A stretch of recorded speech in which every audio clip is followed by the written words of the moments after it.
दिल्ली के सीएम अरविंद केजरीवाल ने ईडी समन को लेकर की प्रेस कॉन्फ्रेंस। कहा, बीजेपी मुझे गिरफ्तार कराना चाहती है। केजरीवाल की ईडी को 2 कानूनी तौर पर सही तरीके से समन आएगा तो पेश होने के लिए जाऊंगा। सीएम अरविंद केजरीवाल ने कहा, मुझे बदनाम करने की साजिश, मेरी सबसे बड़ी ताकत है ईमानदारी। सीएम केजरीवाल का आरोप, चुनाव से पहले ही समन क्यों, बीजेपी मुझे चुनाव प्रचार से रोकना चाहती है। दिल्ली पुलिस ने बढ़ाई सीएम अरविंद केजरीवाल के घर की सुरक्षा, मेन गेट पर तैनात की सिक्योरिटी वैन और जवान। दिल्ली बीजेपी चीफ वीरेंद्र सचदेवा की 2 खुद को ईमानदार बताते हैं अरविंद केजरीवाल, तो ईडी को दें सबूत। बीजेपी नेता कपिल मिश्रा का केजरीवाल पर अटैक, कहा उनका रवैया पेशेवर अपराधियों जैसा। केंद्रीय मंत्री नित्यानंद राय बोले, ईडी वहीं जाती है जहां होता है करप्शन, क्या भ्रष्टाचार करने वालों को दे दे छूट। जांच एजेंसियों की कार्रवाई पर बोले अखिलेश यादव, विपक्षी नेताओं को बदनाम किया जा रहा है। दिल्ली में कांग्रेस हेडक्वार्टर में खरगे के नेतृत्व में बैठक, राहुल गांधी, प्रियंका गांधी समेत कई नेता शामिल। पार्टी नेताओं को खरगे की सलाह, पार्टी के इंटरनल मामलों को मीडिया में न ले जाएं, आपसी टीका टिप्पणी से बचे। मल्लिकार्जुन खरगे ने नेताओं को दिए मंत्र, जमीनी मुद्दों को उठाना होगा, बीजेपी की झूठ का मुंह तोड़ जवाब देना होगा। मल्लिकार्जुन खरगे ने जताया भरोसा, कहा न्याय यात्रा से न्याय के मुद्दे राष्ट्रीय विमर्श के केंद्र में आएंगे। खरगे का बीजेपी पर आरोप, 10 सालों में कोई ऐसा काम नहीं किया जिसे माइलस्टोन कहा जा सके। न्याय यात्रा के प्लान में बदलाव, अब 14 की बजाय 15 राज्यों में जाएगी, 62 की बजाय 6700 किलोमीटर की होगी यात्रा। मल्लिकार्जुन खरगे के साथ बैठक के बाद बोले पंजाब कांग्रेस चीफ, पंजाब में सीट शेयरिंग पर नहीं हुई चर्चा, सभी 13 लोकसभा सीटों की करेंगे तैयारी। बंगाल कांग्रेस चीफ अधीर रंजन चौधरी बोले, हम अकेले लड़ेंगे चुनाव, 2 सीट देकर ममता की कृपा की जरूरत नहीं। टीएमसी प्रवक्ता कुणाल घोष बोले, अधीर रंजन चौधरी चुनाव अकेले लड़ने की बात कैसे कर रहे हैं, विधानसभा चुनाव में तो एक भी सीट नहीं मिली थी। महाराष्ट्र में इंडिया अलायंस में घमासान, बुल्ढाना, नासिक, शिरडी समेत 23 सीटों पर उद्धव गुट ने ठोका दावा। उद्धव गुट के दावे पर बोले कांग्रेस नेता विजय वडेट्टीवार, सीट शेयरिंग मेरिट के आधार पर ही होगा। इंडिया अलायंस का एकमात्र लक्ष्य मोदी सरकार को हटाना है। एनसीपी चीफ शरद पवार का बयान, मोदी सरकार पर बरसे शरद पवार, कहा उनका एजेंडा निजीकरण, झूठे प्रचार, मुस्लिम के खिलाफ नफरत फैलाना। जेडीयू नेता मदन सहनी की मांग, सीएम नीतीश कुमार को संयोजक नहीं, इंडिया अलायंस का पीएम फेस बनाएं। केंद्रीय मंत्री नित्यानंद राय बोले, लालू ने नीतीश को दिखाए हसीन सपने, बीजेपी से अलग कर उनका जनाधार समाप्त किया। महाराष्ट्र से जेडीयू विधायक कपिल पाटिल का बयान, नीतीश को संयोजक बनाने की कोशिश में लगे हैं उद्धव ठाकरे। कांग्रेस नेता केसी वेणुगोपाल से भी उद्धव ठाकरे ने की बात, नीतीश को संयोजक बनाने का मुद्दा उठाया। झारखंड में सीट शेयरिंग में नहीं होगी कोई दिक्कत, कांग्रेस नेता आलमगीर आलम का बयान। बीजेपी की 400 सीट जीतने के दावे पर बोले कांग्रेस महासचिव केसी वेणुगोपाल, जनता तय करेगी कौन जीतेगा।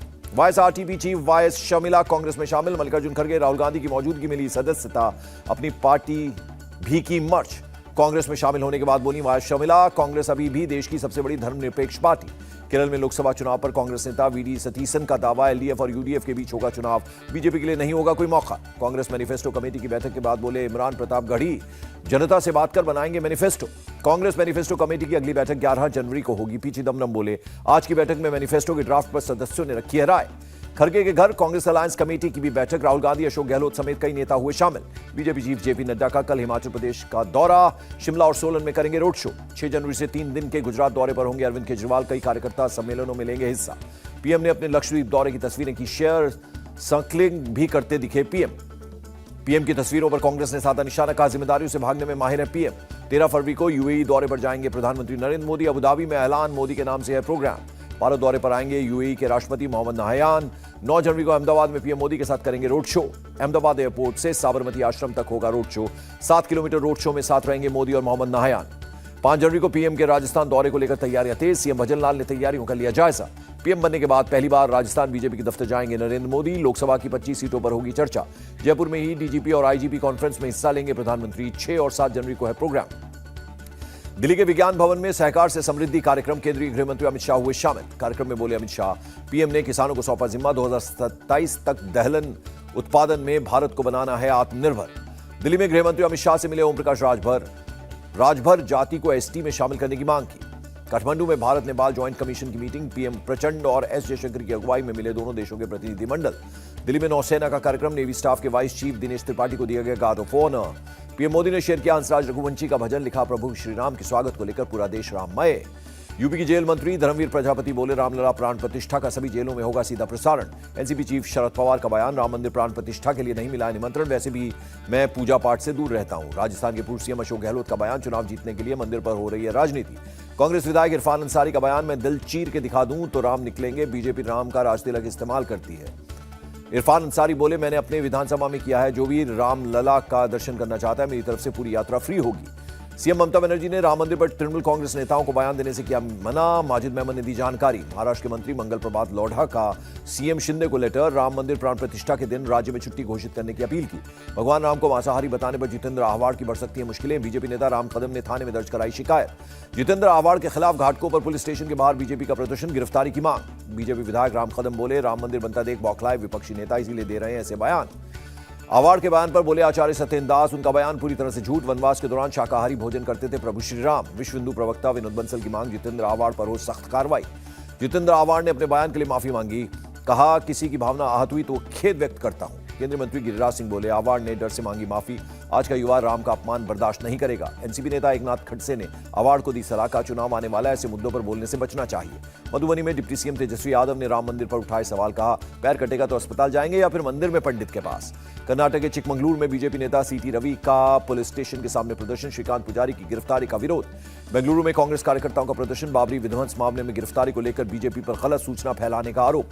अयोध्या में तीर्थयात्रियों के लिए खास इंतजाम, इलेक्ट्रिक कार सेवा शुरू की गई। 14 से 22 जनवरी तक बीजेपी कार्यकर्ता चलाएंगे सफाई अभियान, मंदिर और धार्मिक स्थानों को करेंगे साफ। सुप्रीम कोर्ट से कांग्रेस नेता पवन खेड़ा को झटका, आपराधिक मुकदमों को रद्द करने से इनकार। पीएम पर आपत्तिजनक टिप्पणी का है मामला। आप नेता संजय सिंह ने दिल्ली हाईकोर्ट का किया रुख, अदालत से जमानत देने की मांग की। दिल्ली के एलजी ने मोहल्ला क्लिनिकों में फर्जी लैब टेस्ट की जांच का दिया आदेश। फर्जी मरीजों और फर्जी टेस्ट की जांच करेगी सीबीआई। अवैध खनन मामले में सीएम हेमंत सोरेन के करीबियों के यहां छापेमारी में ईडी ने करीब 37 लाख कैश जब्त किया। 4 राज्यों में हुई थी छापेमारी। हरियाणा में अवैध खनन केस में ईडी की रेड, सोनीपत, चंडीगढ़, फरीदाबाद समेत 20 ठिकानों पर छापेमारी। गुरुग्राम क्राइम ब्रांच को सौंपी गई model Divya Pahuja murder case की जांच। दिव्या का शव बरामद करने में जुटी पुलिस। छत्तीसगढ़ में साल 2021 की लोक सेवा आयोग परीक्षा की होगी सीबीआई जांच। डिप्टी सीएम अरुण साव बोले, अनियमितता की शिकायतों के चलते फैसला। Covid jumbo centre scam case में मुंबई पुलिस का एक्शन, बीएमसी के ठेकेदार राहुल गोम्स पर केस दर्ज। दिल्ली में गणतंत्र दिवस समारोह की तैयारियां तेज, कर्तव्य पथ पर परेड की रिहर्सल की गई। लखनऊ से 925 पीएम श्री स्कूलों के आधुनिकीकरण का शुभारंभ, 404 करोड़ का आएगा खर्च। सीएम योगी आदित्यनाथ ने सपा सरकार पर साधा निशाना, कहा, एक कालखंड ऐसा था जिसमें शिक्षा के क्षेत्र में भी अंधकार था। राकेश टिकैत गुट का ऐलान, कल पूरे उत्तर प्रदेश में डीएम ऑफिस के बाहर करेंगे प्रदर्शन। योगी आदित्यनाथ सरकार पर किसानों से वादा खिलाफी का आरोप। गृहमंत्री अमित शाह से मुलाकात के बाद बोले, हिमाचल के CM Sukhvinder Singh Sukhu disaster fund के रूप में 9700 करोड़ की मांग की है। एम्स दिल्ली के टीचिंग ब्लॉक में लगी आग, फर्नीचर और ऑफिस का रिकॉर्ड को नुकसान पहुंचा। लखनऊ के आर्य नगर में निर्माणाधीन बिल्डिंग ढहने का मामला, पुलिस ने बिल्डिंग मालिकों पर केस दर्ज किया। लखनऊ में एसटीएफ का एक्शन, सीएम योगी आदित्यनाथ को बम से उड़ाने की धमकी देने के आरोप में 2 लोग गिरफ्तार। कानपुर देहात में कानपुर इटावा हाईवे पर दर्दनाक हादसा, डबल डेकर स्लीपर बस पलट गई, कई लोग घायल हो गए। कन्नौज में हिस्ट्री शीटर मुन्ना यादव के घर पर चला बुलडोजर, कई थानों की पुलिस रही मौजूद। मुन्ना यादव की फायरिंग में एक सिपाही की गई थी जान, बाद में मुठभेड़ में आरोपी मुन्ना और उसके बेटे को लगी थी गोली।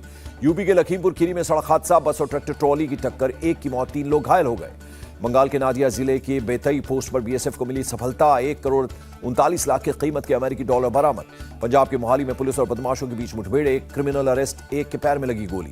नवी मुंबई में केमिकल कंपनी में लगी आग, किसी के हताहत होने की खबर नहीं। ठाणे में बिलापुर रोड पर सड़क हादसा, घनसौली पुल के पास डिवाइडर से टकराई पिकअप वैन। कुपवाड़ा के दार गली बस स्टैंड पर लगी आग को बुझाया गया, किसी के हताहत होने की खबर नहीं। दिल्ली पुलिस ने हिजबुल मुजाहिदीन के आतंकी जावेद मट्टू को पकड़ा, जम्मू कश्मीर में आतंकी घटनाओं में था शामिल। जेल मंत्री धर्मवीर प्रजापति ने अलीगढ़ जेल का किया दौरा, कैदियों को गर्म कपड़े, कंबल, बिस्किट और धार्मिक किताबें बांटी। यूएस डॉलर के मुकाबले रुपए का भाव 8 पैसे बढ़ा, $1 की कीमत 83 रुपए 22 पैसे। बढ़त के साथ बंद हुआ शेयर बाजार, सेंसेक्स करीब 490 और निफ्टी 142 अंक की उछाल के साथ बंद।